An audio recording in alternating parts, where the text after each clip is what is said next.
पहला सूत्र मेरा आप लोगों के लिए ये है कि जब आप किसी को पसंद करें और वो आपको पसंद ना करे तो टेंशन नहीं लेनी है, तेज़ाब तो नहीं उठाना है।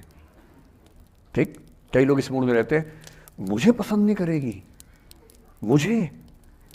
मैं राजा हूँ, मैं नवाब हूँ, मुझे पसंद नहीं करेगी। अरे तू क्या है भाई, नहीं पसंद हो तो नहीं पसंद हो, ये क्या बात हुई? सबसे पहले अपने अंदर से लोकतांत्रिक बनिए, डेमोक्रेटिक बनिए।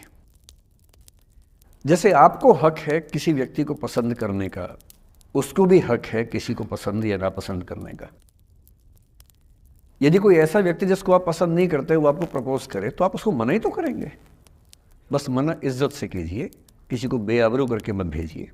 ये नहीं कि अच्छा तुम शीशा देखा है कभी, रुको रुको आईना मेरी जेब में लो, ऐसे नहीं करना है। बड़े बेआबरू होकर तेरे कूचे से हम निकले, वो वाला भाव जो गालिब को आया था वो भाव नहीं आना चाहिए। अगर कोई आपको कभी प्रपोज करे, आप लोगों की उम्र है, ये सब चलता ही होगा आप लोगों के बीच में, मैं आपके टीचर से सामने बोल रहा हूँ लेकिन मैं ऐसा ही हूँ, मैं जानता हूँ कि आपकी उम्र में से होता होगा, सब जानते हैं तो होता ही होगा। कभी किसी से ये उम्मीद मत करना कि वो आपको पसंद करे ही करे। यदि कोई रिजेक्ट करे, बस हाँ रिजेक्शन थोड़ा प्यार से होना चाहिए, बदतमीजी से नहीं होना चाहिए।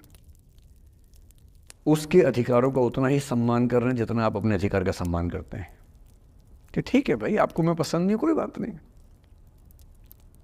तू नहीं कोई और सही, कोई और नहीं कोई और सही, बहुत लंबी है जमी मिलेंगे लाख हंसी, इस जमाने में सनम तू अकेली तो नहीं।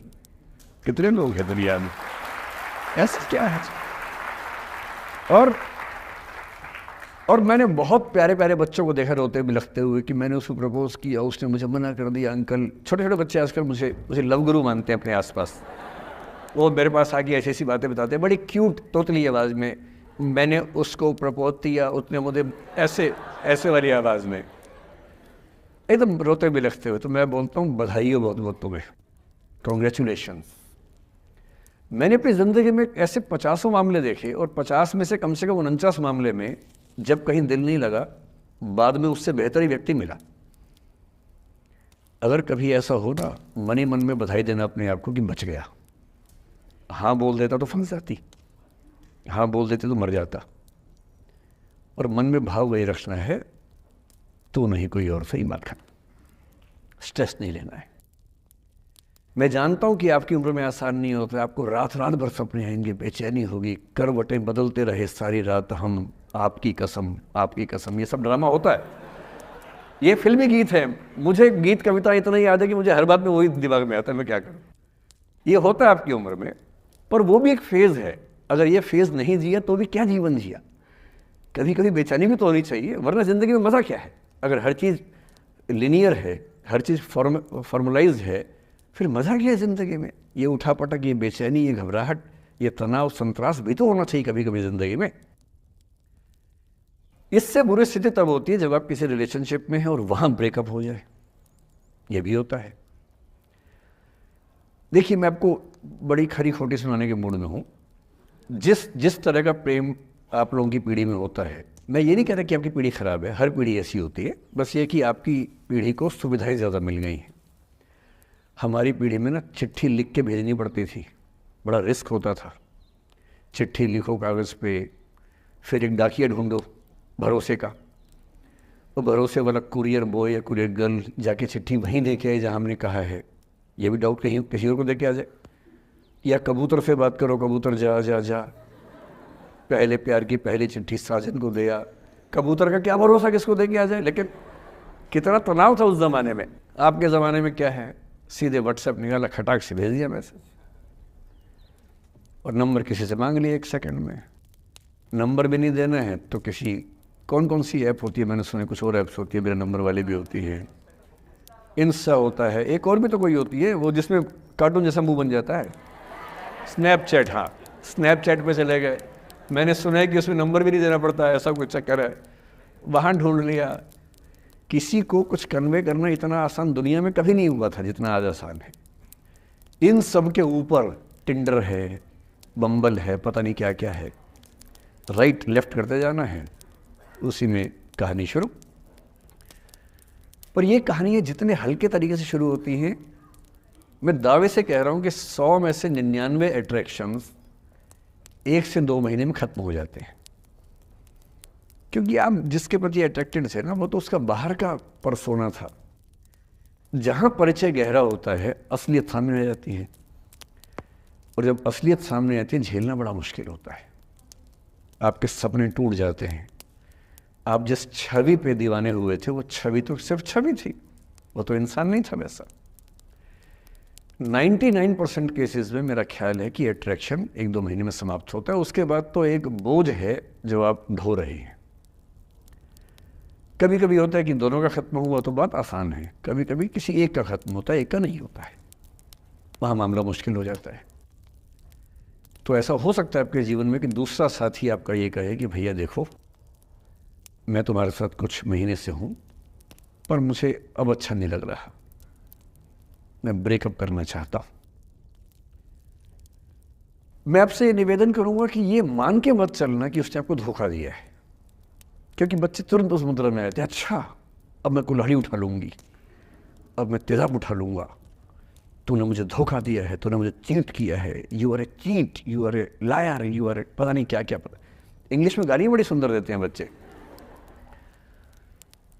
मैं ये कहना चाह रहा हूँ कि इस बात की संभावना मान के चलिए कि हो सकता है कि आपके साथ 2 महीने रहने के बाद सच में उसको ये लग जाए कि आपके साथ ट्यूनिंग ठीक नहीं है, या आपको लग जाए कि आपकी ट्यूनिंग उस व्यक्ति के साथ ठीक नहीं है।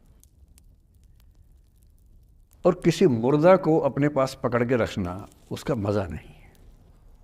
आप किसी को बांध तो लेंगे, पर जब उसका दिल आपके पास है ही नहीं, दिल विहीन लाश अपने पास टिका के रखना, एक मुर्दे को बांध के रखना, इससे बेहतर है जाने दो।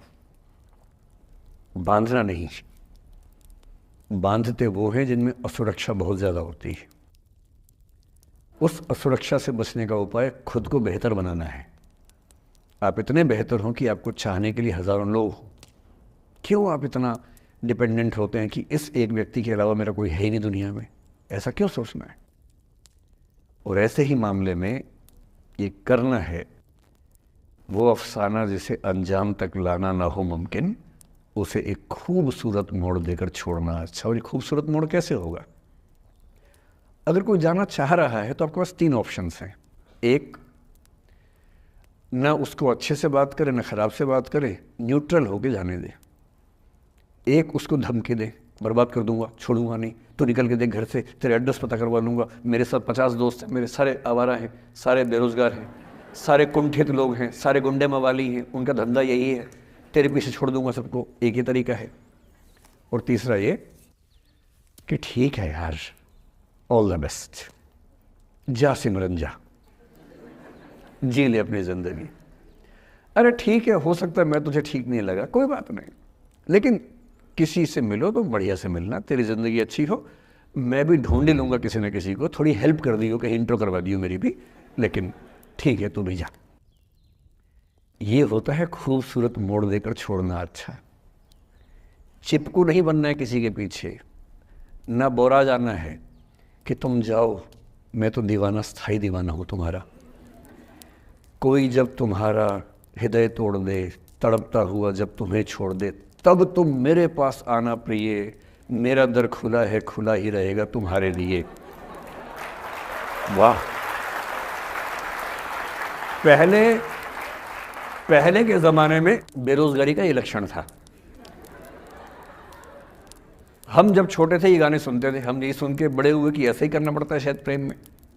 तो हमारे स्कूल में लोगों ने इसका पैरोडी बनाई, जब कोई तुम्हारा सर फोड़ दे, तड़पता हुआ जब तुम्हें छोड़ दे, तब तुम मेरे पास आना प्रिय, ये क्लिनिक खुला है, खुला ही रहेगा तुम्हारे लिए, तो बस आ जाना। जब कोई तुमको सड़क पे छोड़ दे, गाड़ी अपनी वहाँ से मोड़ ले, तब तुम मेरे पास आना प्रिय, ये ठेला खड़ा है, खड़ा ही रहेगा तुम्हारे लिए। क्यों भाई, क्यों खड़े रहोगे? बेरोजगार हो क्या? अरे ठीक, जा सिमरन जा, जी ले, और मैं भी जा रहा हूँ जीने के लिए। ये दीवाना नहीं बनना है कि तुम मतलब मुझे ना चाहो तो कोई बात नहीं, किसी और को चाहोगी तो मुश्किल होगी। अजीब हाल है यार। तुम ठेकेदार हो कि तेरा ठेका मेरे पास है, नहीं तो किसी के पास नहीं है। अजीब है ना। अरे ठीक है भाई, उसकी ज़िंदगी है, जीने दो उसको।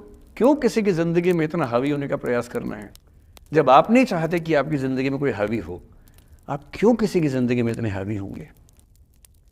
और जब बहुत दर्द हो ना, हमेशा दूसरे के पर्सपेक्टिव से भी सोच के देखिए कि उसको ऐसा क्यों करना पड़ा। क्या पता कोई मजबूरी हो, कभी कभी होती है। मैं बुद्ध की मजबूरी सोच के परेशान होता हूँ कई बार, और फिर मैं सोचता हूँ कि काश यशोधरा जैसा व्यक्तित्व सबका होता।